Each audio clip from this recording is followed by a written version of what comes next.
Hi guys and welcome to Throwzone.com. This is Mohit Soni. What you're looking at is finally the Harley Davidson X440 on our YouTube channel.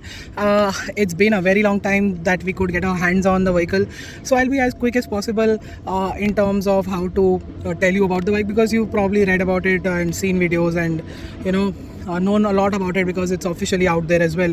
What I can quickly tell you, after spending a very good time with this motorcycle, couple of weeks at least, I've had very good time after all with this motorcycle, and I'm glad I could. This is a design that has been highly contested in the way it looks, but then again it is very much like a Harley at first glance, but it may not be the most beautiful bike, but then it is an absolutely well defined aspect that this is a Harley motorcycle from first go. You can see the headlamp has the LED DRL in between. You've got this very good low stance, which is just about high enough to make it look like a cruiser motorcycle. You've got this great tank and large panels and a decent side seat, twin shocks at the back, and this is the frame that is exposed, something that could have been made better, but that is a whole different story on how that would have been possible. The exhaust is big, it sounds really nice. You've got fantastic LED lights and tail lights on offer. The seat is actually quite brilliant for my weight as well, and as you can see, fit finish and quality both do need an improvement. In terms of those aspects, there is considerable upgradation needed. You've got a USB port here, which is quite brilliant. The instrument cluster looks quite nice, and as you can see, it switches between day and night very quickly, and that's actually a great thing. The sensor is right here, so if I cover it like this, it will go to black and white, and I think it's somewhere here, so it switches on and off very quickly is what I can tell you over the past couple of weeks that I've spent with it. And yeah, it has actually good illumination and spread from the headlight as well, so that is a really good thing to have. The lights are very bright for a motorcycle of this category, which is quite good. High beam pass button is integrated here. You've got all the menu buttons right here, and you can go through a lot. As you can see, you have a lot of information on offer here, which you already know about. It's all out there.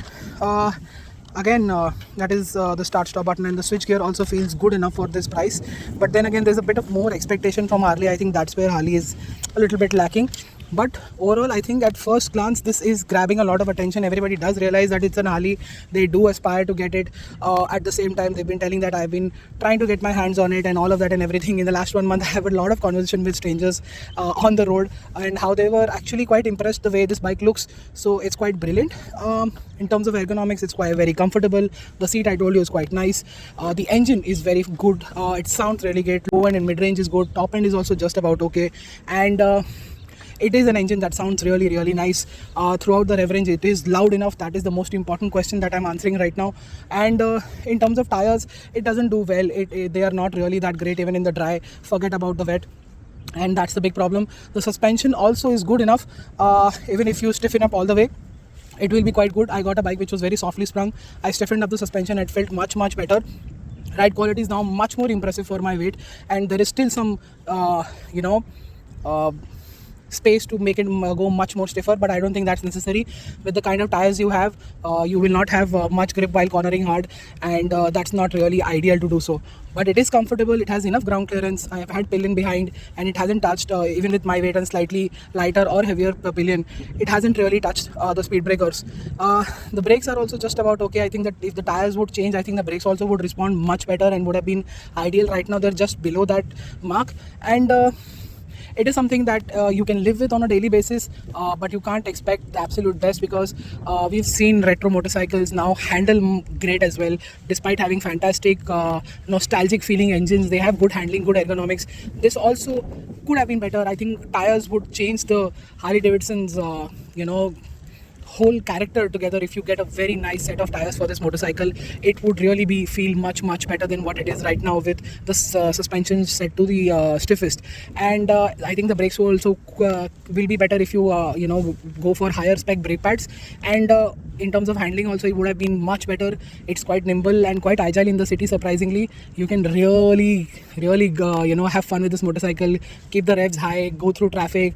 It grabs attention. It sounds really nice. People look at the bike, and you'll have a very good time if you want that kind of thing in a motorcycle, which a lot of first buyers, first motorcycle buyers of this category, or even first time buyers who nowadays go for bikes directly like this instead of 150s and 200s, they will find a very, very good time with this motorcycle. And that's what the Harley is all about. It's all about that character. It's definitely there in the engine, in the sound. It needs a little bit of improvement here and there. It needs a little bit polish here and there, and it will be a very good motorcycle.